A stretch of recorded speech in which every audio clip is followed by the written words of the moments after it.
Buenas tardes, jóvenes.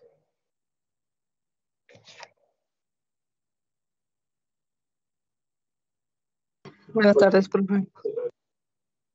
Buenas tardes. ¿Sí me escucho bien o más o menos?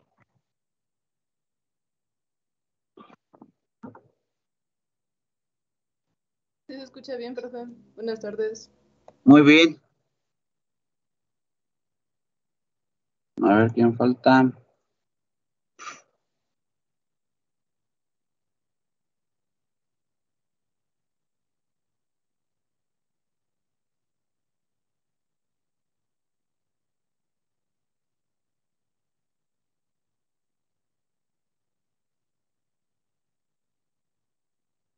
Todavía falta más, pero bueno, ya ahorita que vayan entrando.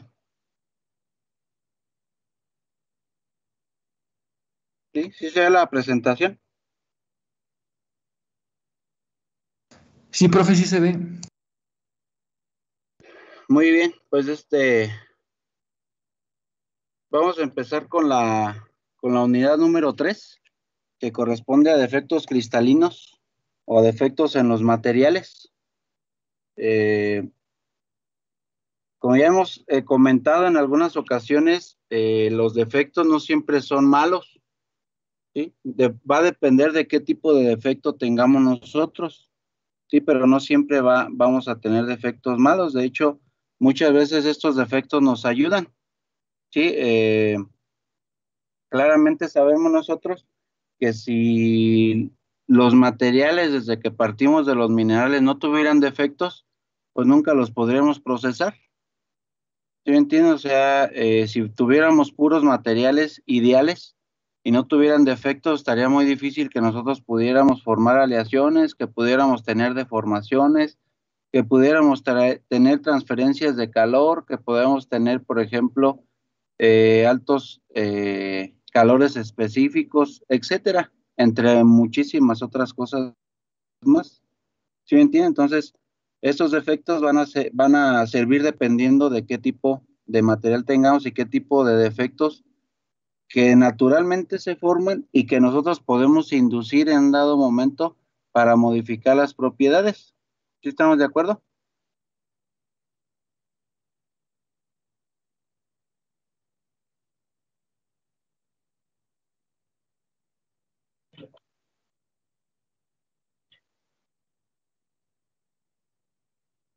Entonces, podemos decir nosotros que un defecto cristalino es la desviación del comportamiento periódico del cristal ideal. Y nosotros podemos tener una celda unitaria perfecta, donde nosotros no tengamos ningún defecto, pero en un dado momento estos defectos cristalinos pues van a tener por ahí consigo una modificación en toda la red espacial. ¿Sí me entiende? Un ejemplo es como si ustedes añadieran un átomo con un radio diferente al de la matriz. Ese ya se consideraría como un defecto, ¿sí? Dice, no perturban tanto la distribución reticular como para invalidar el uso del cristal ideal. O sea, no por el hecho de decir que nosotros vamos a tener defectos, vamos a decir que el material ya no va a servir. De hecho, sí va a servir y mejor, porque nosotros vamos a modificar. Acuérdense que finalmente las nuevas aleaciones, los nuevos descubrimientos, se generan en una experimentación y que de ahí consigo va tomando un camino para poder formar nuevos materiales. Entonces, eso es lo que se significa que no perturban, ¿sí? Toda la distribución reticular como para decir que ese cristal ideal no va a servir. De hecho, nosotros podemos mencionar a un cristal real que este va a ser la suma de un cristal ideal a sus defectos. Entonces, todos los materiales los podemos considerar como reales. ¿Reales en qué sentido? Pues en que no vamos a tener siempre las condiciones estándar de temperatura, presión, volumen, etcétera. Cuando nosotros estamos hablando de las condiciones ideales, y estamos hablando de un cristal perfecto.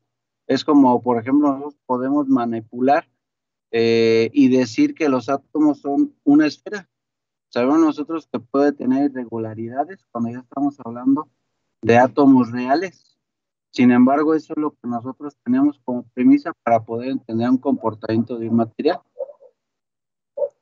Todos estos defectos siempre, jóvenes, se van a dar a escala atómica, pero en tal número que afectan las propiedades macroscópicas, como un comportamiento mecánico, eléctrico, óptico. Es como, por ejemplo, como estábamos hablando ayer, nosotros añadimos elementos aleantes en un acero para modificar las propiedades mecánicas. Un caso concreto, modificar el módulo de Young y no sacrificar, por ejemplo, lo que es el porcentaje de deformación.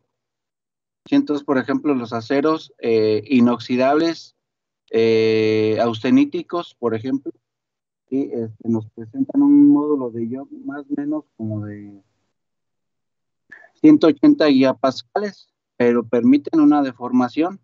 Si nosotros hablamos de un material con estructura martensítica, inclusive un material como una serie inoxidable martensítico, pues vamos a tener mucho más dureza, pero no vamos a permitir altos porcentajes de deformación.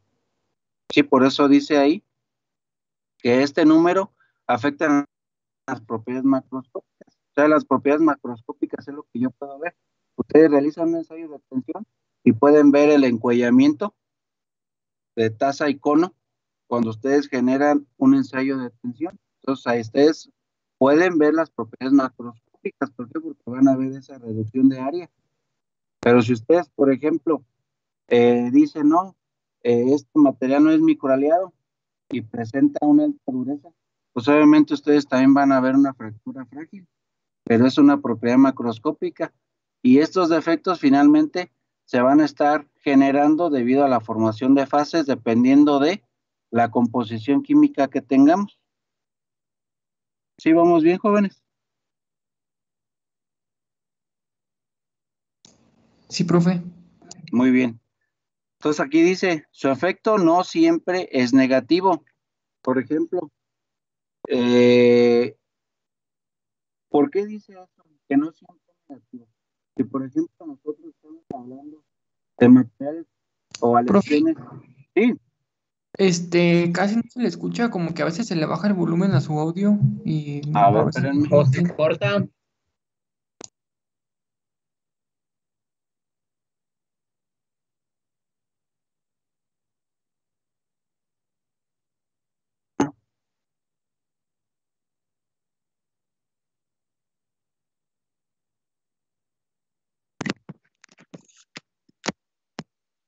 ¿Ya se escucha bien, jóvenes, o todavía no? Sí, profe, ya se escucha Sí, mejor. profe, ya se escucha mejor. Bueno. Pues ayer tenía los audífonos y me dijeron que se escuchaba mal, por eso hoy los quité, pero si ahorita aquí en este preciso momento se escucha bien, pues lo dejamos así. Entonces continúo. Sí, Sí, profe, así profe, se se escucha escucha bien. bien. Bueno, entonces nos quedamos aquí en este punto número 3, dice que su efecto no siempre es negativo. Nosotros estamos hablando que nosotros podemos añadir impurezas, como por ejemplo cuando expusieron los de propiedades eléctricas y teoría de bandas que estaban hablando de los semiconductores. Hay semiconductores de tipo intrínsecos donde únicamente es un elemento puro, como el silicio, como el germanio, pero eso iba a permitir que yo tuviera un paso más grande de electrones. Pero cuando estábamos hablando de los tipos extrínsecos, estábamos hablando de los tipo P y tipo N, donde nosotros estábamos ya dopando ese silicio, ese germanio, para dejar huecos o para tener un exceso de electrones cuando decíamos que no se cumplía la regla del octeto. ¿Sí se acuerdan? Entonces, por eso dice no siempre es negativo, pero cuando nosotros estamos hablando de un acero o de una aleación metálica o inclusive de un polímero, un cerámico, de un material compuesto, etcétera, y estamos teniendo elementos que yo no quiero que estén presentes en esa red. ¿Por qué? Porque si yo estoy hablando de un acero que va a tener alta concentración de inclusiones, que se forman en estado líquido, producto de una desoxidación, producto de un proceso en el cual genera un producto que debería que irse a la escoria para no tenerlo presente ya en el baño. Sin embargo, va a estar presente, ¿sí? Y entonces, si está presente, pues nos va a afectar las propiedades mecánicas. ¿Por qué? Porque esos inclusiones pueden ser concentradores de esfuerzos, generando por ahí una distribución incorrecta en un sistema de deslizamiento que al momento de deformar, pues yo pueda tener inclusive una grieta. Sin embargo, esos defectos que en la mayoría de los aceros convencionales al carbono pueden aparecer, no son tan representativos o tan malos debido a que las propiedades mecánicas para la aplicación en ese caso no genera esa alta concentración de esfuerzos. Pero sin embargo, si ocupamos un acero más limpio donde tiene mayor exigencia y no quitamos esos elementos como inclusiones metálicas, pues sí me va a generar algún problema cuando yo ya quiera deformar por distribuciones incorrectas en el sistema de deslizamiento. O sea, va a ser un tope. Es muy diferente tener un tope como un elemento de impureza que entra y sustituye uno de la matriz, a tener un tope que sea un óxido o sea un sulfuro que finalmente tiene otra estructura cristalina, otro comportamiento mecánico que no está específicamente dentro de la red, y ese sí me podía generar fragilidad porque finalmente estamos hablando pues que es un enlace iónico, ¿sí? Bueno, hablando ya de la clasificación de lo que son los defectos cristalinos, esto va a depender de su geometría y su dimensión, ¿sí? Entonces se clasifican en defectos puntuales, que son sin dimensión, asociados a una o dos posiciones atómicas, defectos lineales, que pueden ser unidimensionales, ¿sí? Como las dislocaciones, que generan una distorsión de la red en torno a una línea. Si se acuerdan, ustedes este tipo de defectos lo escuchaban mucho en sus clases de comportamiento mecánico y que de hecho son los responsables para una deformación cuando tenemos nosotros sistemas de deslizamiento preferenciales al aplicar un esfuerzo cortante. Sí, pero estas dislocaciones se crean en el proceso de solidificación de manera natural, pero nosotros las podemos multiplicar para modificar las propiedades mecánicas. Tenemos los defectos de superficie que van a ser bidimensionales, como fronteras entre región cristalina y sus alrededores, que específicamente sería un límite de grano, sí, que delimita cada una de estas fases, inclusive aunque sea la misma, pero que delimita lo que es la orientación cristalina de cada uno de los granos o cristales que se van formando en toda esa red espacial. Obviamente esos límites, esas fronteras de grano, pues están constituidas de mismas dislocaciones que se van formando debido a que es la última etapa en la cual se extrae la energía de cada uno de estos cristales. Por eso queda energía remanente, queda una energía libre, de acuerdo a la energía libre de Gibbs, y por lo tanto hay oportunidad para que se agrupen dislocaciones en todos esos límites de grano. Por eso son buenas barreras energéticas, lo vamos a ir viendo. Defectos de volumen. Estos son tridimensionales, son defectos macroscópicos o de volumen. Aquí marca, por ejemplo, los poros o las inclusiones. Sí, ya cuando les expliqué de lo que era la agitación electromagnética en los moldes, acuérdense que yo les dije que podíamos generar inclusiones de tipo endógenas que se forman dentro del seno líquido del acero, o inclusiones exógenas que son por la erosión del mismo refractario, por la mala calidad de los polvos o los flux de cobertura que se utilizan para poder proteger al acero, ¿sí? En colada continua, y que me ayuden también a mí a que no se pegue esa capa que se va solidificando por la extracción de calor. Entonces, esas también serían inclusiones de tipo exógenas, porque se forman fuera de, pero que se arrastran y se quedan ya en el acero líquido. ¿Por qué? Porque fíjense, acuérdense que yo les había dicho que las inclusiones o este tipo exógeno, nosotros tenemos un revestimiento cerámico, un revestimiento refractario. Finalmente, estos revestimientos refractarios, pues poseen altos puntos de fusión para poder soportar las altas temperaturas. Sin embargo, ¿qué desventaja van a tener estos elementos refractarios? Yo sí tengo muy buena resistencia térmica, alta resistencia al choque térmico, sí, muy buena refractariedad, alta capacidad calorífica, pero ¿qué defecto tendría o qué desventaja tendría? Que es muy frágil. Son muy frágiles, ¿verdad? Inclusive son como un tabiquito, o sea, de los que por ahí ven ustedes. Sin embargo, este es de otro color, es un color así como de tipo cremita, o cuando ya tiene más porcentaje de carbono está un poquito más oscuro.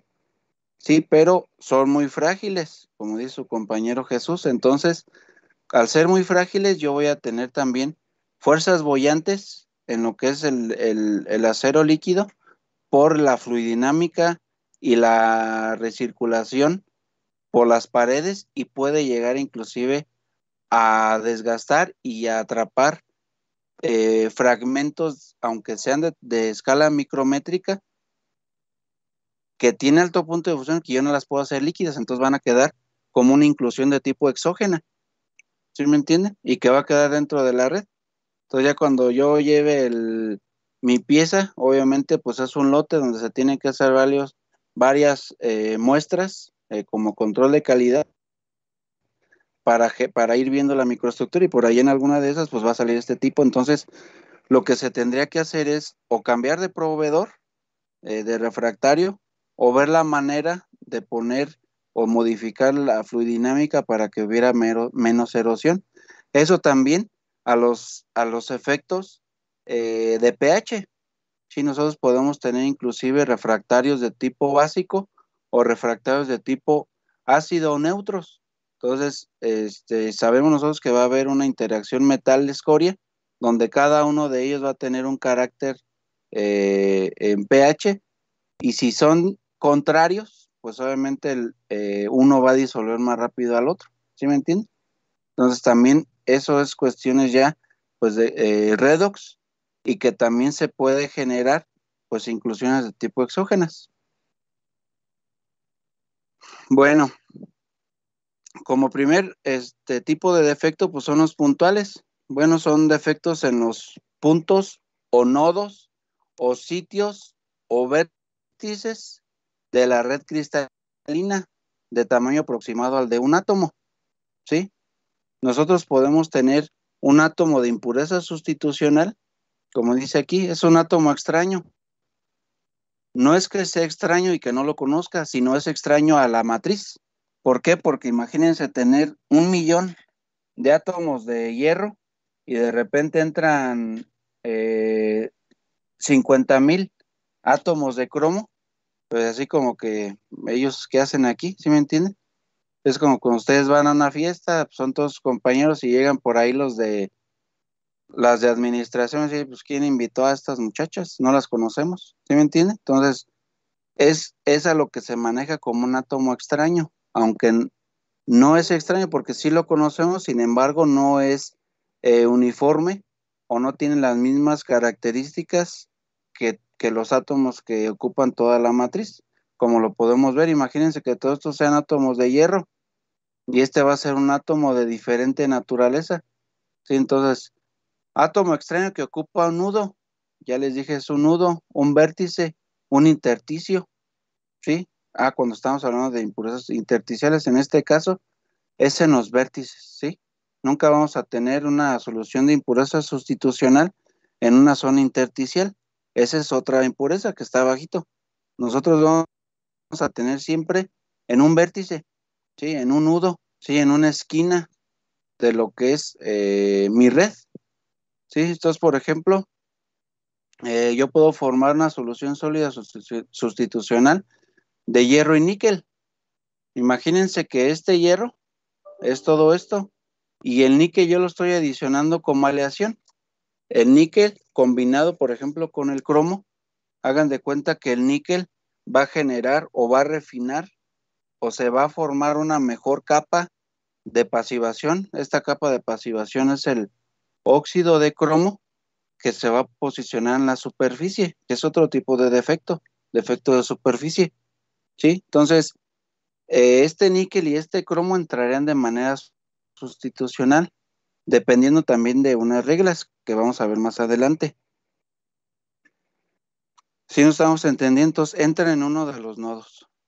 Átomo de impureza intersticial es un átomo extraño que ocupa un intersticio de la red cristalina.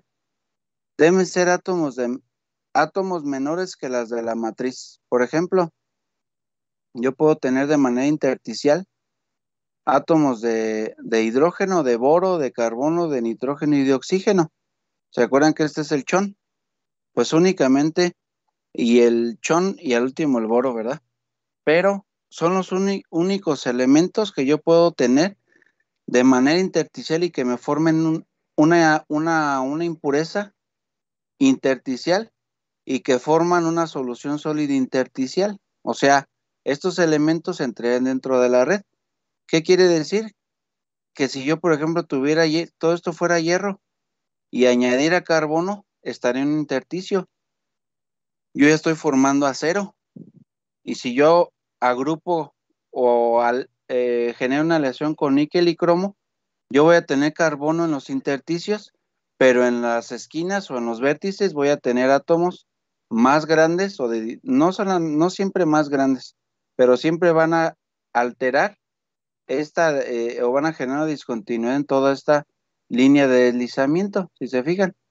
Entonces, este aunado a este que está de manera intersticial, es por eso que yo, cuando tengo, a diferencia de un hierro puro, modifico el comportamiento mecánico debido a que si yo quiero mover dislocaciones o quiero deformar, pues ya están estos átomos de carbono y ya están estos átomos de níquel. Entonces me va a costar más trabajo empujar estos átomos debido a que nos va a generar esfuerzos de compresión alrededor de este átomo que se está posicionando aquí. Obviamente, este posicionamiento va a ser de manera aleatoria, pero siempre va a ser en un vértice. Cuando hablamos de solución o de impureza sustitucional, y estamos hablando también de impureza intersticial, entonces se fijan, los dos tipos de impurezas forman un acero, si se fijan, pero aquí está la diferencia, miren. Dijimos que no siempre iban a ser malos. Por ejemplo, el carbono en el hierro, pues obviamente, dependiendo de la concentración de este carbono, yo voy a estar manipulando si voy a tener un acero bajo carbono, medio carbono, alto carbono, o inclusive ya una fundición. Entonces, cuando ya hablamos de una fundición o de un porcentaje alto de carbono en el hierro, aunque sabemos que es el 6.67 la máxima solubilidad, sabemos nosotros que me va a modificar las propiedades mecánicas.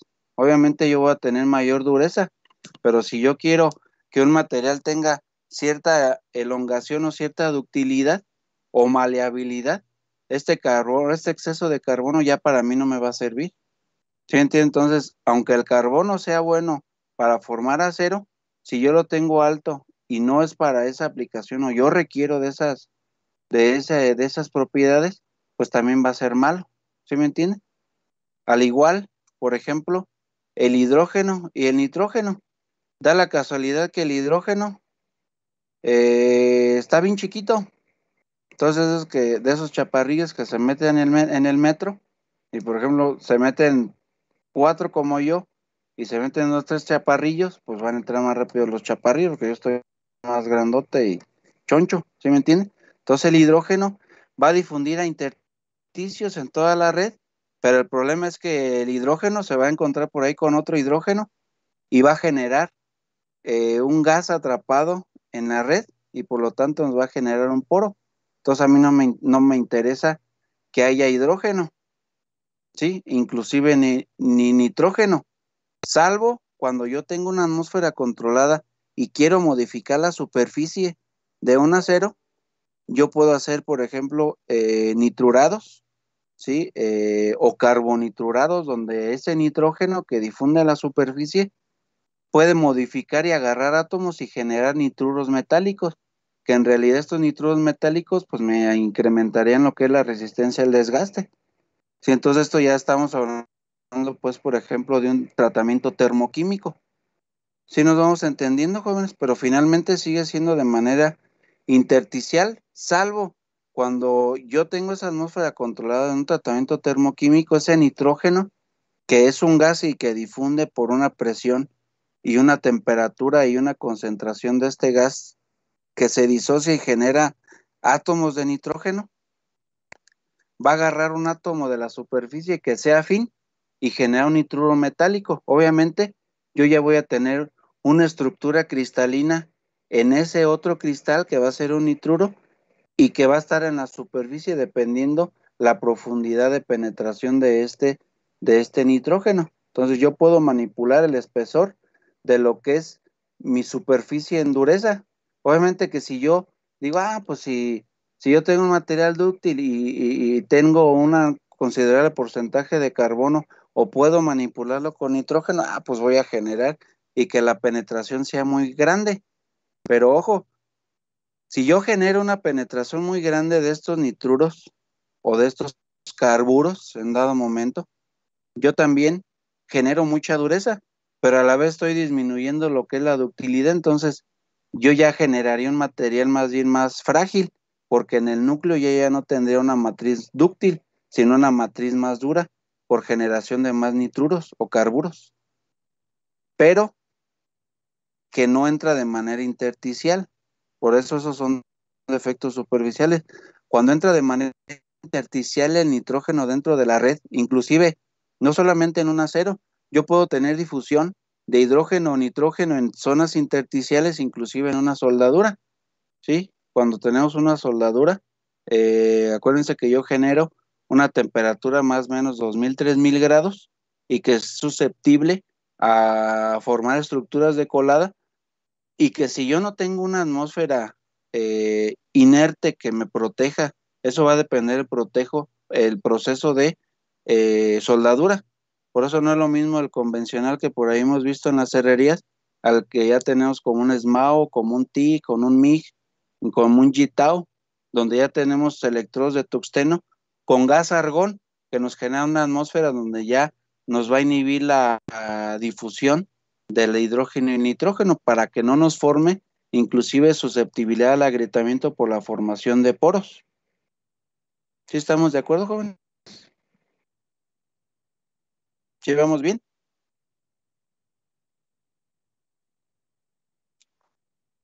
¿Sí están ahí, jóvenes, o no?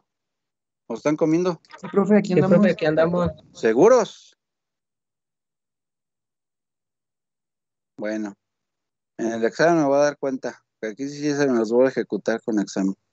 Bueno. Otro tipo de defectos son los vacantes, ¿sí? De hecho, las vacancias se generan de manera espontánea, ¿sí? En un proceso de solidificación debido a la alta entropía que se genera en el momento de formar cristales. Cuando yo tengo átomos que me van formando celdas unitarias que se une una con otra y me genera un cristal. ¿Qué quiere decir un grano? Pero puede existir la ausencia. Esta ausencia de vacantes yo también la puedo incrementar, modificando o incrementando la temperatura para yo poder después tener la oportunidad de mover otros átomos que están en un sitio y que me pueden ocupar mi sitio vacante, y eso sería lo que yo marcaría como una difusión, o sea, transferencia de masa a través de la masa. En este caso yo tendría transferencia de átomos a través de todos los átomos. Los vacantes es la ausencia de un átomo en un nudo de la red. Fíjense, es la ausencia de un átomo en un nudo de la red, más no un intersticio. Yo los intersticios yo ya los tengo. Acuérdense que finalmente, aunque yo tengo un valor en mi parámetro de red de una estructura cristalina, ya el intersticio ya está. ¿Por qué? Porque yo tengo un hueco. Acuérdense que cuando veíamos la fea, yo tengo un porcentaje de volumen no ocupado. ¿Sí se acuerdan? Que cada celda tenía por ahí su valor de la fea. Entonces, el intersticio ya está. Entonces, lo que yo marco aquí es que yo puedo ocupar los intersticios con estos elementos, nada más. Pero acá, la vacante se forma únicamente en un nudo. Fíjense cómo tiene similitud esta vacante con este átomo. ¿Qué quiere decir? Que si yo tengo una alta concentración de vacantes, aquí se me facilita o es de mayor espontaneidad. ¿Qué quiere decir espontaneidad? Ya lo vieron ahí por maestro Chava, ¿sí o no?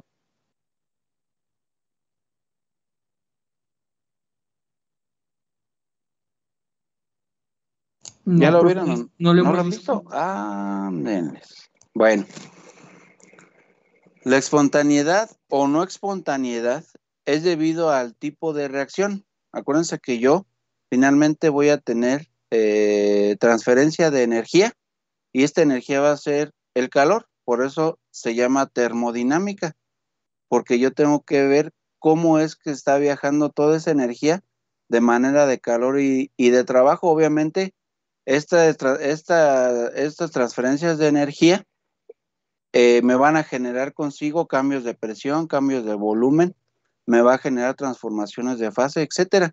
Entonces, un proceso de tipo exotérmico es aquel que se da por sí solo, que no requiere energía y que además libera energía.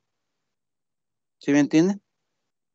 Y un proceso no exotérmico quiere decir que es endotérmico, donde absorbe calor, requiere energía y donde mis variables o mis funciones de estado serían mayores a cero.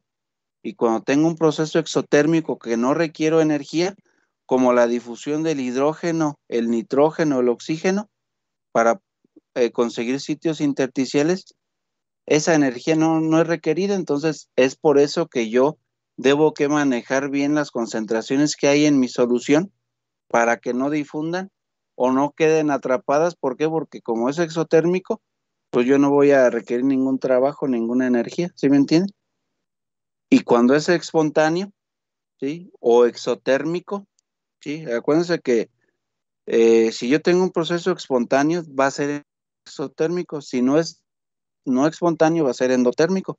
Por eso es que es muy peligroso todos estos elementos que puedan difundir y quedar de manera intersticial y que me pueda generar defectos ya en estado sólido, pero yo no los puedo controlar, más que yo sí puedo controlar en la composición química y eliminarlos de la solución, ¿sí? Porque si no los elimino, pues es un proceso que se da por sí solo, entonces no va a haber ningún problema. Tenemos las variables de estado, excepto la entropía con valores menores a cero. Obviamente la entropía siempre va a tener un valor mayor a cero. Solamente en el cero absoluto, en equilibrio, es cuando nosotros vamos a decir que vamos a tener una entropía igual a cero, pero sabemos que eso es imposible.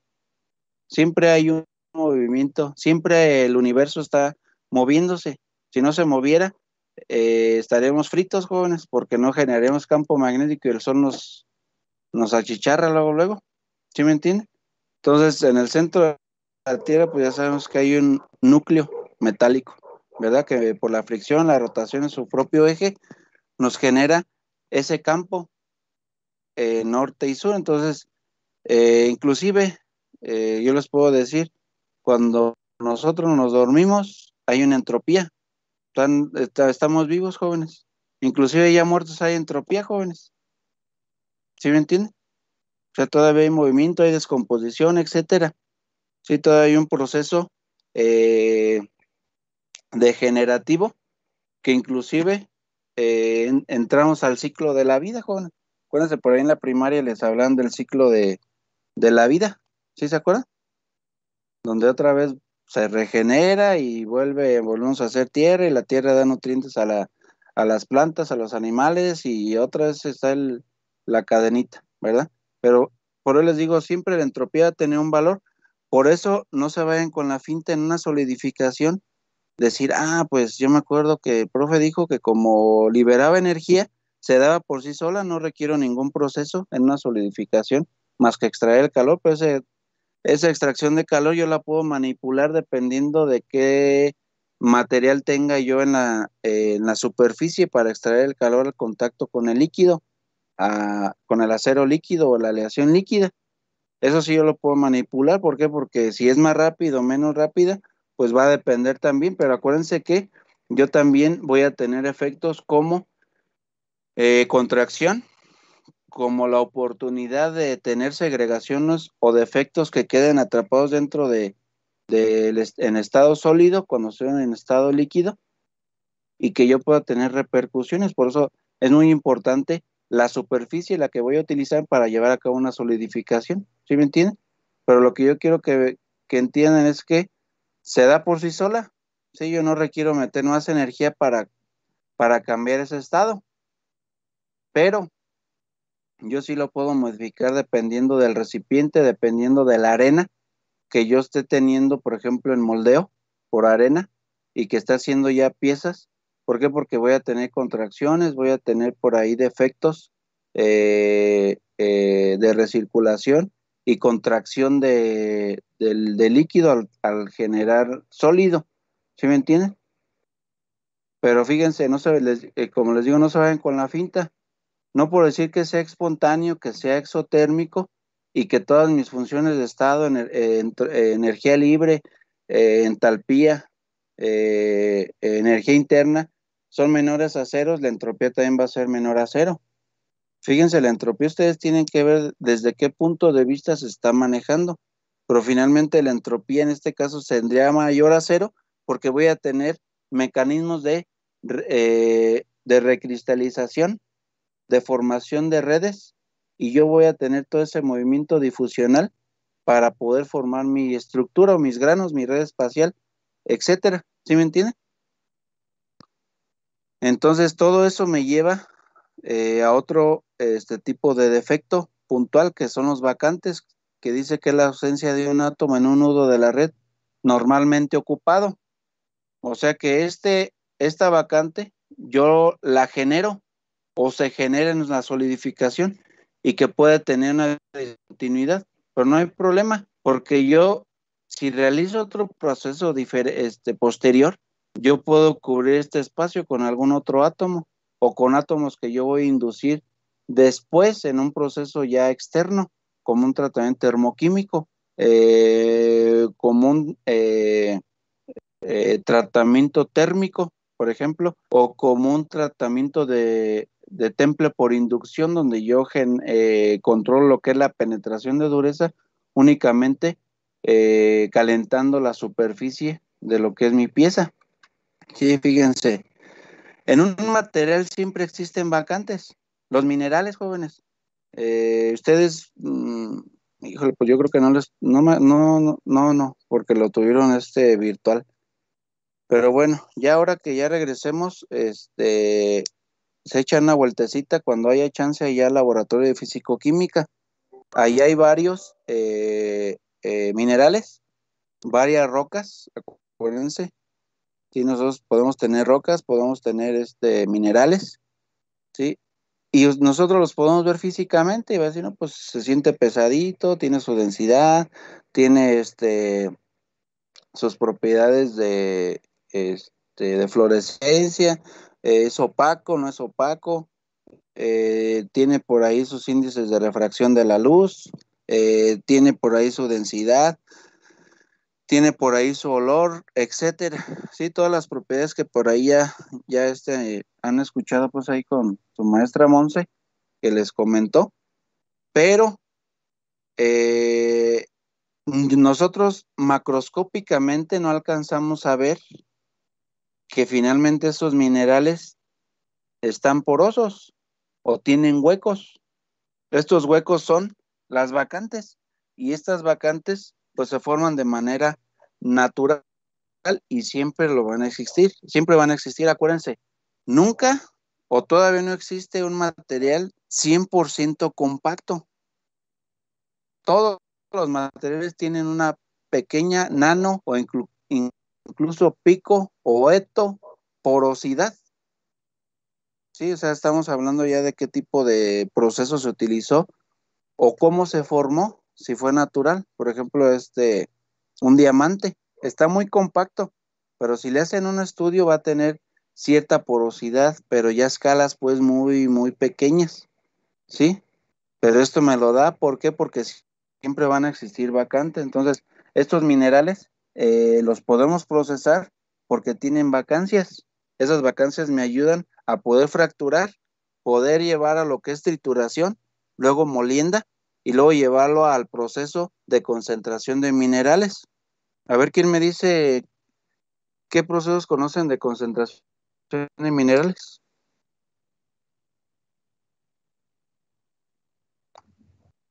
Concentración gravimétrica, ¿Cuál más?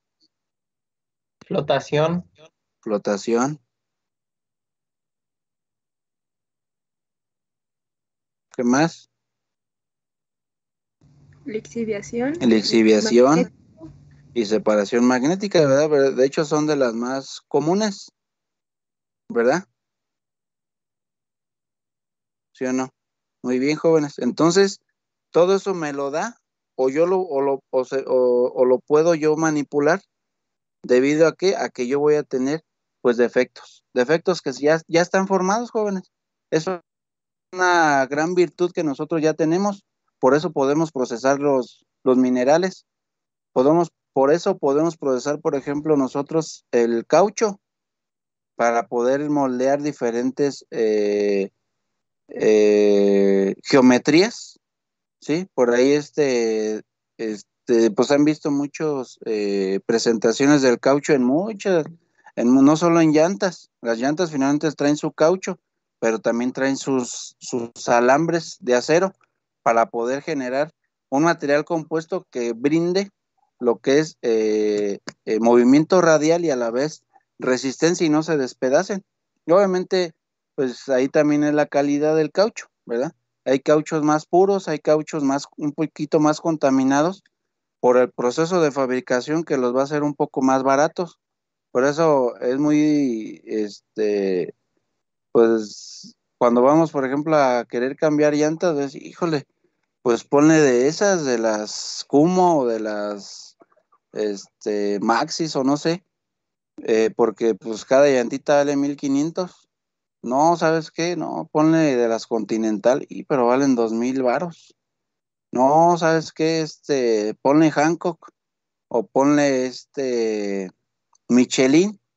Híjole, va a decir, pero pues con una Michelin compro las 4 de todas. Sí, pero la Michelin pues te va a durar mucho más tiempo. Todo va a depender también pues de la necesidad. Obviamente, si voy a traer por ejemplo, un carrito pues ya ya un modelo muy, muy bajo y no lo tengo muy cuidado, pues no le voy a poner Michelin. Pero si ya trae un carro ahí más o menos y ya se puede tener la solvencia, pues sí le voy a poner Michelin, porque inclusive con la Michelin pues absorbe más cantidad de energía. Acuérdense que la vibración mecánica es una energía que va a ser absorbida, ¿sí? Por un amortiguamiento, ¿sí? Por absorción de esas vibraciones. Acuérdense que las vibraciones finalmente gobiernan un comportamiento sinusoidal, donde hay un periodo, donde hay un ciclo, y que yo las tengo que amortiguar. Entonces, cada una de esas llantas, e inclusive el sistema de amortiguamiento, pues me absorben y obviamente adentro de la cabina pues no siente nada. Sí, fíjense otra parte, o sea, si yo me voy ahora a un sistema de amortiguamiento, pues hay inclusive amortiguadores Bogue. Y, híjole, pero esos valen como 2,000 pesos cada uno.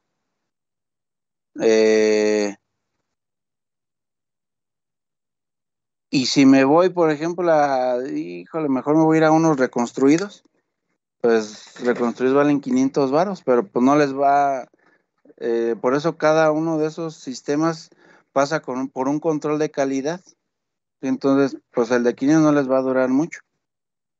Que es por una emergencia los reconstruidos, cuando pues no hay mucho y pues ya que, pero finalmente estamos hablando de esa calidad. ¿Sí nos vamos entendiendo? Entonces, en un material siempre existen vacantes. Su número aumenta con la temperatura, fíjense, según una ley exponencial. O sea, entre mayor temperatura, mayor número de vacantes. Entonces, si yo genero un tratamiento térmico o incremento lo que es la temperatura en una deformación o en una transformación de fase, pues yo, si incremento la temperatura, ya sé que van a incrementar las vacantes. Si genero mayor cantidad de vacancias, pues obviamente voy a tener mayor oportunidad a que se puedan ocupar esos sitios por otros átomos y que haya una transformación de fase. Por eso es que también las deformaciones plásticas en caliente pues se llevan a cabo de manera más preferencial. O sea, yo puedo generar piezas muy irregulares con una geometría muy irregular, pero que se pueden generar mediante forja o algún conformado mecánico más fácilmente. Pero es porque yo también tengo más vacantes, es porque ya también tengo una transformación de fase y es porque también yo estoy aportando energía a la estructura para yo poder mover dislocaciones de una manera más idónea. Obviamente, imagínense que una dislocación se encuentre con una vacante y que esa dislocación, que es una línea imaginaria, pero es una fila extra de átomos, pues obviamente si yo tengo esa vacante y muevo la dislocación, pues yo voy a, imagínense si esa dislocación tiene, un ejemplo, 50 átomos y encuentro esa vacante, que toda esa vacante, toda esa fila son 20 posiciones, pues esa dislocación ya va a tener ahora 30 átomos. Entonces, ya son menos átomos que yo tengo que mover para poder escalonar y poder generar mi deformación. ¿Sí me entiendes? Entonces yo necesito menos energía. ¿Sí me entiende? Se crean mediante un enfriamiento rápido. Es decir, si yo, por ejemplo, voy a generar un tratamiento térmico y enfrío muy rápido, hagan de cuenta que si yo tengo una temperatura de 900 de 1000 grados, donde yo ya tengo una cantidad considerable de vacantes, donde yo ya tengo yo una transformación de fase hablando de una temperatura de austenización o de formación de austenita, que es una fase o un microconstituyente de los aceros, y enfrío rápidamente, voy a generar primeramente, dependiendo del acero, y si es muy rápido, martensita. Voy a generar que todas esas vacantes que estaban al momento que yo estaba calentando y enfrié muy rápido, es como cuando ustedes jugaban a los encantados, que se quedaban, pues ya ven, los tocaban y ahí se quedaban. Pues hagan de cuenta que es algo similar, es como si yo congelara esas posiciones, ya no se movieran y generara mayor cantidad de vacantes, que ya se respeta debido a que se enfrió muy rápido ese material. Y además, ¿qué va a pasar? Pues yo al enfriar muy rápidamente genero una mayor cantidad de vacantes, pero también voy a generar una alta cantidad de esfuerzos residuales o tensiones internas por ese enfriamiento tan rápido. Por eso es que yo formo esa fase, que es la martensita, que es una solución sobresaturada en carbono y que genera alta dureza. ¿Sí me entiendes? Cuando ustedes, le hicieron un temple. Acuérdense que después de un temple, siempre, no se les olvide, siempre de un temple yo debo que generar un revenido. Ese revenido es calentar por debajo de la temperatura de transformación de fase. Sí, generalmente estamos hablando de temperaturas en los aceros o inclusive en las fundiciones que no pasen de los 723 grados. Obviamente hay diferentes revenidos, que es como un relevado de esfuerzos que se le hace a un proceso de soldadura para eliminar tensiones. Obviamente yo lo que necesito hacer es aliviar tensiones para yo no tener un material tan frágil, tener, casi conservar la misma dureza, pero con ese revenido yo disminuyo las tensiones internas. ¿Por qué? Porque otra vez estoy aportando energía y estas vacantes otra vez, las que ya quedaron, pues otra vez va a haber movimiento de átomos. Entonces estas vacantes otra vez pues este átomo se pasó para acá, acá se formó otra vacante, pero entonces otra vez genero la oportunidad de un movimiento atómico y relajar esfuerzos y obtener lo que se llama martensita revenida para poder llevarlo ya a la aplicación en campo y que yo no tenga pues una alta susceptibilidad a la fragilidad o el agrietamiento. ¿Sí me entiende? Irradiación neutrónica o iónica o deformación plástica. Fíjense, irradiación neutrónica o iónica. Existen procesos donde yo inclusive puedo bombardear superficies o inclusive puedo generar vacantes a más profundidad de mi material. Eh, por ejemplo, dice irradiación iónica. Existe un proceso que se llama shot penning. Ese shot penning en español significa bombardeo de partículas o granallado. Hagan de cuenta que se genera mediante partículas de orden micrométrico, ya sean de circonia o de alúmina. Yo voy a llevar una pieza, da la casualidad que esa pieza es una prótesis que va a utilizarse en alguien, una persona. Entonces este bombardeo, este shot penning, son partículas que me va a generar un cambio en la rugosidad. O sea, voy a estar modificando la estructura. Entonces voy a estar irradiando partículas, donde yo puedo inclusive desprender y generar vacantes, cambiándole la rugosidad a lo que es la superficie. Porque ustedes deben que saber que entre mayor rugosidad, hay una mejor fijación ósea, mejor proliferación osteoblástica y mayor crecimiento de hueso. Pero, ojo, no por el hecho de decir que yo voy a tener una mayor rugosidad, me va a generar una mejor osteointegración, mejor formación de hueso, pues ya todo muy bien, ¿verdad?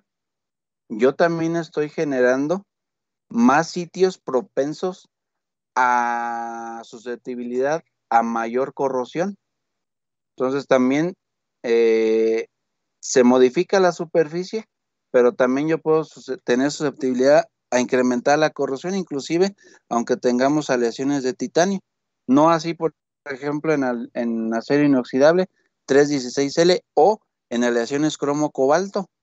Entonces imagínense, o sea, sí modifico la superficie, pero también genero mayor susceptibilidad a la corrosión. Lo que yo debería que hacer aquí es, si modifico la superficie, pues después pongo un recubrimiento bioinerte que adopte la geometría de esa superficie rugosa, pero que me inhiba después los mecanismos electroquímicos para que se disminuya la degradación. ¿Sí me entienden? Dice también por la deformación plástica. Obviamente cuando nosotros hablamos de deformación plástica, estamos hablando que estamos moviendo dislocaciones. Al mover dislocaciones también estamos generando mayor cantidad de vacancias. Por eso es que cuando nosotros hablamos de deformación plástica, hay que tener bien en claro siempre, ¿es en frío o es en caliente? Si es en frío, sabemos que nosotros vamos a generar endurecimiento por trabajo en frío. Si es en caliente, nosotros vamos a generar una mayor deformación, pero vamos a permitir inclusive que haya una transformación de fase. Entonces, hay sus pros y su contra en cada una de los procesos de enfrío en caliente, dependiendo también de lo que yo quiera fabricar. Sí, en una endurezco, pero voy a requerir mayor energía. En otra tengo transformación de fase, pero puedo fabricar piezas más complejas. ¿Sí me entiende? Imagínense un tornillo estoy hablando, no sé, de un diámetro de 30, 60 centímetros. Para ahí ese tornillo va en una máquina de vapor para un barco. Entonces, si yo lo digo, pues vamos a deformarlo en frío. ¿Para qué? Para endurecerlo y que ese tornillo pues mantenga bien sujetado el dispositivo que se quiera colocar. y que tenga dureza para que no haya problema. Pero a ver, y ¿con qué tipo de conformado mecánico lo vas a hacer? ¿Por qué? Porque es un tornillo muy grande. Entonces lo que necesitan más bien es en caliente para favorecer las deformaciones plásticas. Sí, aunque posteriormente se le tenga que hacer un tratamiento térmico, sí, para poder homogenizar lo que es la microestructura por existir transformación de fase. Pero para mí es más fácil moldear en caliente que moldear en frío. Finalmente yo después en caliente, de deformar en caliente, en deformación plástica, después puedo llevarlo a un tratamiento térmico y puedo yo endurecer mediante un temple toda esa pieza, si es que así lo requiero, ¿verdad? Pero por eso les digo, hay sus pros y sus contras, dependiendo de qué pieza es la que yo quiera, dependiendo para qué producto semiterminado estemos hablando y también para qué yo lo vaya a utilizar. ¿Sí me entienden? Es, por ejemplo, cuando se fabrican los rollos para lo que son los autos, las carrocerías de los autos por embutido profundo, yo no requiero ahí de un material endurecido, porque el embutido profundo me cuenta que es como un estampado donde va a dejar la marca de lo que es la carrocería. Pero si yo también tengo un material ya muy endurecido, lo que yo podría hacer en los cambios, en los ángulos donde yo voy a tener una deformación, yo inclusive puedo tener susceptibilidad a un agrietamiento. Entonces yo más bien necesito un material más maleable, acuérdense que maleabilidad es para las láminas, donde yo pueda tener un buen troquelado en lo que es el embutido profundo para poder obtener bien lo que son las geometrías de esa carrocería y no sea propenso a un agrietamiento por, por ser material pues ya endurecido. O sea, aunque ustedes tengan un material endurecido, no garantiza que va a tener una resistencia a la tensión, a la compresión ya muy grande. Al contrario, yo puedo tener inclusive tener un agrietamiento por una acumulación de esfuerzos generado por el incremento de la densidad de dislocaciones. ¿Vamos bien, jóvenes? ¿O no, ya están espumeando, jóvenes? Oiga, profe, tengo una duda. Sí, a ver, adelante, No, es Rodolfo. que no sé. ¿Dislocaciones y vacantes es lo mismo? No, una vacante es un hueco y una dislocación es una fila extra de átomos dentro de un sistema de deslizamiento y que sea perpendicular como una línea imaginaria. Es lo que vamos a ver ahora en los defectos de tipo lineal, pero no es lo mismo. Que yo puedo generar mayor cantidad de vacantes para yo mover más dislocación, eso sí, pero las dislocaciones ya también están constituidas de manera natural durante la solidificación o que yo las puedo incrementar cuando tengo una deformación, que de hecho, cuando yo tengo un endurecimiento, una deformación en frío y genero endurecimiento por trabajo en frío, es porque yo genero más dislocaciones y acumulo dislocaciones en lo que son los límites de grano, generando una alta densidad de dislocaciones. Entonces, imagínense, es como cuando quieren entrar un ejemplo, alguien quiere entrar en el metro, ya ven, pasan videos y pues todos se para el pobre tren y todos se quieren meter. Entonces, si fuera en orden, se metería uno o dos bien en orden. Pero ¿qué pasa? Se quieren meter 10 al mismo tiempo. Entonces, es algo similar. O sea, yo abulto dislocaciones, las apilo todas, incremento densidad, y por eso es que el material se endurece, porque luego atrás vienen otras dislocaciones y necesito más fuerza para poder mover las que ya están por ahí amontonadas o apiladas. Por eso es que el material se dice que se endurece por trabajo en frío.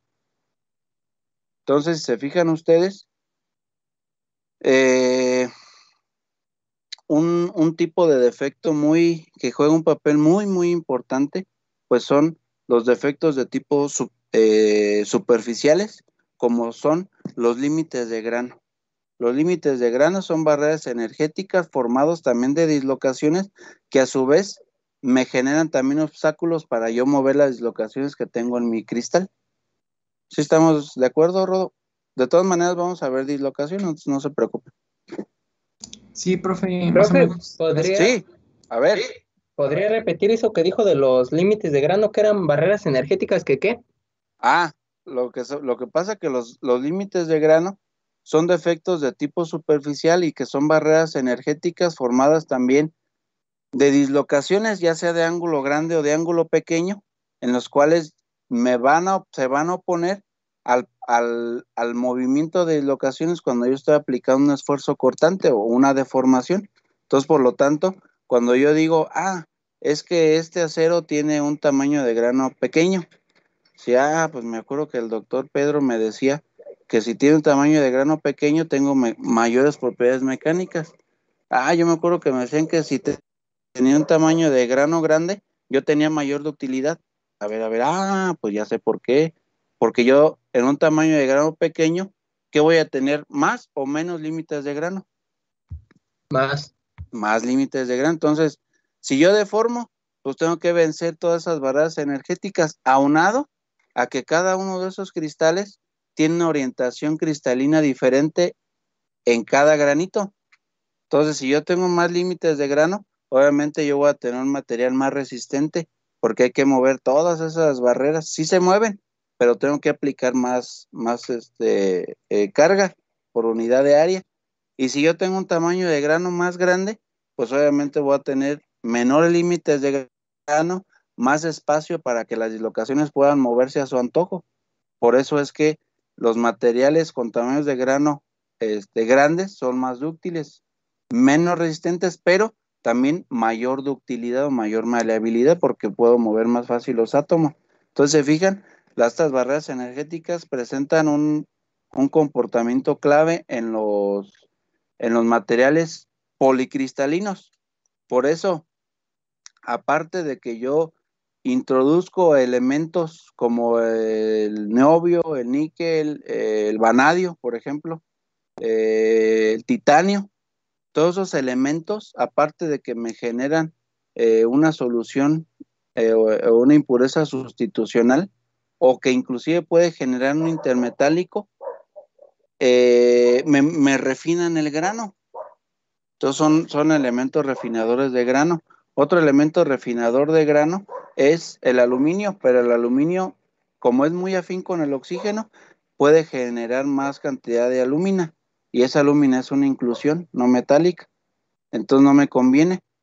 ¿Sí me entienden? Entonces, van a decir, pero pues ¿cómo lo refina? Lo que pasa que estos elementos captan la energía y la absorben para que mi cristal no crezca tan grande.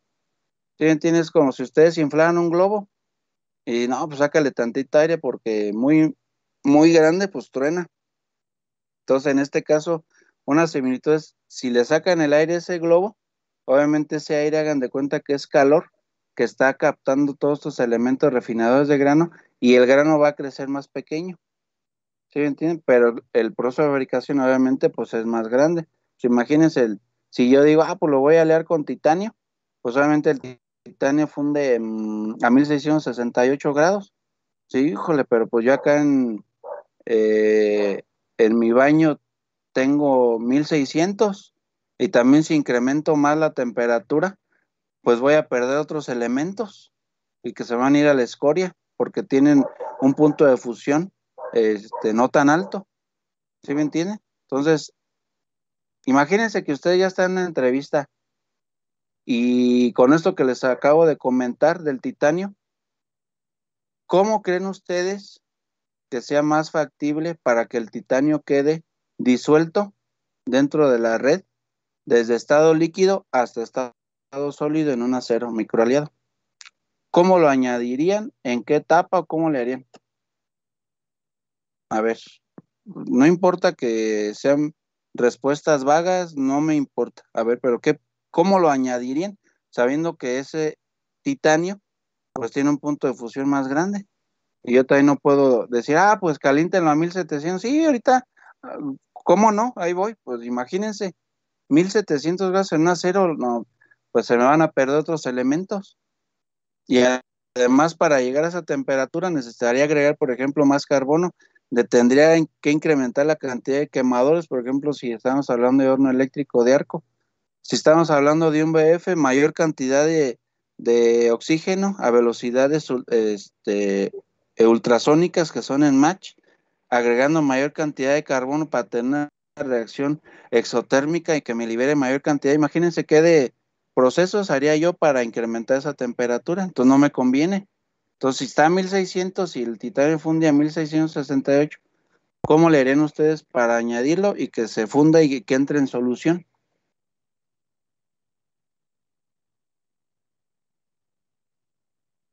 Pues tal vez Sí, a ver, precalentado, así, no sé. ¿cómo? Como ¿Cómo? así precalentado, o sea, con, Recalentado. ajá, o sea, Sí, como puede ser llevarlo a una, una temperatura y luego ya añadirlo al acero, ¿no? Para que alcance la temperatura junto con el pues acero. sí estaría también bien. Lo que pasa es que tendría que tener una planta específica aparte para yo poder dar un precalentamiento a alta temperatura para añadir el titanio y luego pues tener una mordaza específica para añadir el titanio. ¿Podría ser? Sí, sí, sí, puede ser válido. Pero ¿cuál sería otra forma más sencilla? Bueno, no Profe, sé la si... verdad yo no estoy seguro, A ver, pero pues hace rato comentaba que se podría hacer mediante un nitruro metálico, o sea, puede ser un tratamiento termoquímico, como el que hace rato mencionaba, un nitruro metálico. si yo genero un nitruro metálico de titanio, yo nada más lo voy a hacer superficial, pero yo quiero que el titanio quede dentro de toda la red, no nada más en la superficie. Y la clave está en estado líquido. En estado sólido ya no puedo hacer nada. Miren, les voy a poner un ejemplo. Eh, ¿Qué pasa cuando ustedes, por ejemplo, se sirven en la noche, ¿verdad? Ya, que ya me voy a dormir, pero y se me antojó tantita leche calientita con chocolate. Un ejemplo. Yo sé que no, porque todos andan todos caguameados, todos crudos, ¿verdad? Pero bueno, las mujeres pueden decir, yo quiero leche calientita con chocolate. Entonces, muchas veces calentamos la leche y ya nos la servimos al vaso y luego ponemos el chocolate encima. ¿Qué pasa? Tenemos que revolver. Se tiene que revolver, ¿verdad? Pero inclusive todo el chocolate se queda arriba y ya tenemos que hacerle con la cuchara, ¿verdad? Para estarle moviendo y se disuelve el chocolate, si no van a quedar unos grumos. Y ahí estamos hasta mordiéndole y hasta truena el chocolate, ¿sí o no?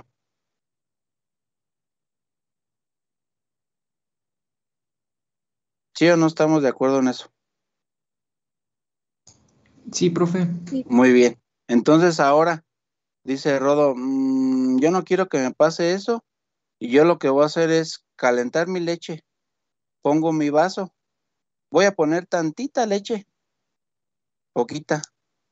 ¿Por qué? Porque si también yo pongo el chocolate abajo y aviento la leche o vacío la leche, se queda abajo pegado el chocolate. Entonces yo lo que haría es poner chocolate, poner la leche poquita, luego pongo el chocolate que ya esté sobre la leche y luego vacío la leche. Y ya al momento de estar vaciando la leche, inclusive hasta todo el chocolate se va haciendo así espumoso y ya, ay, parece un capuchino. ¿Sí me entiende? ¿Sí o no? Sí, profe. Bueno, bueno, ¿y qué tiene que ver la leche con el chocolate? Bueno, ese ejemplo lo digo ¿por qué? Porque imagínense, si yo pongo el titanio cuando yo tengo eh, en mi proceso de aceración mi acero a 1600 y lo agrego, pues todo ese titanio, primeramente voy a generar una capa de acero subenfriado por el choque térmico y todo ese titanio se va a encapsular, pero va a quedar en la escoria, no va a quedar dentro. Yo lo que quiero es que se disuelva para que entre de manera iónica, para que después, durante la solidificación, genere, mediante la unión de los átomos, pues enlaces metálicos y que entren dentro de la red del hierro. y que me refine el grano, eso es lo que yo también quiero, y aparte que me forme titanatos de hierro para que también modifique las propiedades mecánicas. Entonces yo lo que haría sería lo siguiente, en la última etapa de, de lo que es el afinamiento, el afino del acero, ¿sí? En refinación secundaria o inclusive en un proceso al vacío, yo debo que tener una transferencia a otra olla de lo que es mi reactor para que esa olla de transferencia la lleve a colada continua para ahora sí ya entrar al distribuidor y que yo después entre al molde y ya, pues ya salgan por ahí mis lingotes, ¿verdad? Palanquillas, planchón delgado. Entonces yo lo que haría es, en esa última etapa donde yo ya tengo mi ajuste químico, al momento de vaciar es donde se agrega lo que es el titanio. ¿Por qué? Porque yo voy a tener una fluidinámica a 1600 grados, pero finalmente esa fluidinámica al momento de vaciar 120 toneladas de acero, yo voy a tener una emulsificación y un movimiento, una turbulencia. Entonces, esa turbulencia y esa energía que yo tengo o que genero también por esa turbulencia, voy a generar que mi titanio se vaya disolviendo más rápido y que entre en solución en estado líquido con ese acero. ¿Sí me entienden? O sea, se va a aprovechar lo que es la gravedad, la caída del acero líquido para emulsificar mediante la fluidinámica, el flujo de fluidos y esa turbulencia, porque ahora que ya lleven fenómenos de transporte, van a llegar a un número dimensional que es el Reynolds, y el Reynolds está comprobado que siempre vamos a tener un fenómeno turbulento y no laminar dentro de un proceso de acero líquido o un proceso de aceleración. Entonces siempre va a generar una turbulencia. Esa turbulencia va a generar una agitación, movimiento, y por lo tanto voy a disolver ese titanio, porque el titanio sí entra como elemento microaliante, pero no en una concentración muy gigante, sino son pequeñas concentraciones. Hagan de cuenta que si, por ejemplo, yo tengo, ¿qué les gusta? 90% de hierro, pues voy a agregar un 5% de titanio, ¿sí me entienden? Un 3% de vanadio y un 2% de todo lo demás, de carbono, de silicio, azufre, hidrógeno, nitrógeno, etcétera. Y si es un acero especial, pues todos esos elementos intersticiales deben ser muy bajos. Entonces, sí se fijan cómo yo sí podría aliar, pero tendría que agregar ya el titanio o los elementos aliantes, microaliantes de alto punto de fusión, ya casi al final para que me ayude a que mediante esa turbulencia y mecánica de fluidos me ayude a disolver ese titanio. Entonces ese movimiento sí me ayuda a alcanzar más de 50 grados de la temperatura que ya trae el acero para yo poder tener en solución ese titanio. ¿Sí me entienden? Y además, todo eso me ayuda a que también el titanio luego no se me vuelva a oxidar y se me vaya a la escoria. Porque si yo lo agrego desde una etapa más temprana, yo voy a tener que también, como hay oxígeno disuelto en el baño, yo sé que el titanio es muy afín con el oxígeno, genera un óxido de titanio, pero pues lo voy a tener en la escoria, imagínense. Imagínense cómo está el kilo de titanio, como para andarlo tirando en la escoria, pues como que ya no. Entonces sería en la última etapa también para no oxidar, para que se disuelva y para que entre en solución de manera iónica al momento de solidificar y generen ya lo que son la red o la formación de cristales, pero ya con titanio dentro de mi red. ¿Sí estamos de acuerdo, no, jóvenes? O ya están espomeando, jóvenes. ¿Cómo cree, profe? ¿Están listos de aquí hasta las 6, jóvenes? ¿Todavía aguantan de aquí a las 6? No he comido. A las 5, No profe, sé. es que inglés. No se crean. Si quieren le dejamos aquí y ya le continuamos mañana. Ya si quieren nos echamos la práctica para la otra semana, que nada más quedan 2 prácticas ya, y no se me vaya a desmayar alguien por ahí y me vengan y me reclamen acá.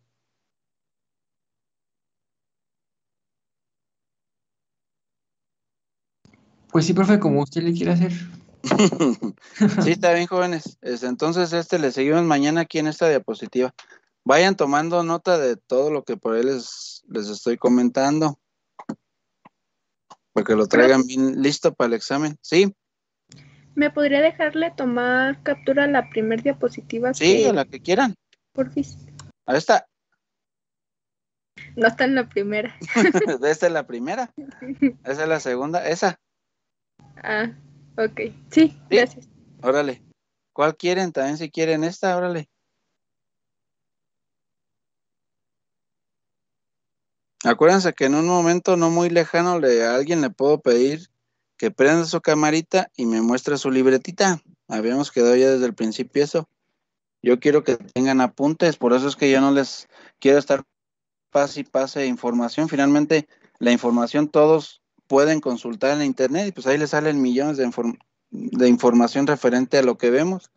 Lo que yo quiero es que tengan sus notas para que vayan poniendo ahí cosas claves que relacionan lo que se está viendo, porque finalmente ya hay un libro, ya hay tópicos que se ve todo esto, pero finalmente yo creo que la retroalimentación es que yo lo pueda relacionar pues con algo, ¿sí me entiende? Pues sí, porque por aquí vemos, pero y eso, por ejemplo, si sí, hierro y níquel, ¿y qué es eso? ¿A mí qué me dice? ¿Es una aleación hierro-níquel o qué? O acá, por ejemplo, átomos de impureza intersticial, pues ya sé, es el chon y el boro, pero ¿y esto para qué? ¿O cómo? Sí, pues ya sé, entra entre dos átomos. Acá pues ya vi cómo se fueron, todo, pero ¿para qué me sirve? ¿Sí me entiende? Y le seguimos aquí, jóvenes, el día de mañana.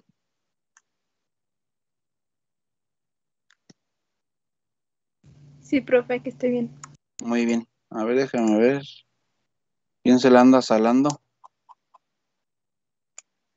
Para raparlos. Pues faltan 3. Otra vez su compañero Jorge no está viniendo. ¿Ahora qué le pasó? Sí vino a exponer, pero otra vez desapareció. A ver, Jorge y Chucho, no lo tapen. Pues quién sabe, profe, la otra vez dijo que se iba a poner en contacto con usted. No me No le ha dijo. dicho nada. A lo mejor ya lo tienen por allá bien casado y todo, y uno aquí sufriendo. Sí, profe, Nada de eso, profe. No se queda, no sé. La verdad no, como no sé qué pase con él, pues no, la verdad no desconozco. Pero bueno, falta él de los que me acuerdo y otros 2 más, pero falta el güerito. Pues con el güerito todavía tenemos un pollito por ahí. Con Abraham, ya se salió. Se la anda salando. Ahí está, ya bajé la lista, jóvenes, para darles gas, jóvenes, a los que falten. Órale, pues, jóvenes, entonces mañana nos vemos. sale, profe, que le vaya muy bien. Órale, Dale, muy profe, bien, gracias. Dale, profe, Sale, cuídese. muy bien. Gracias. Sale, coman y váyanse al inglés a gusto.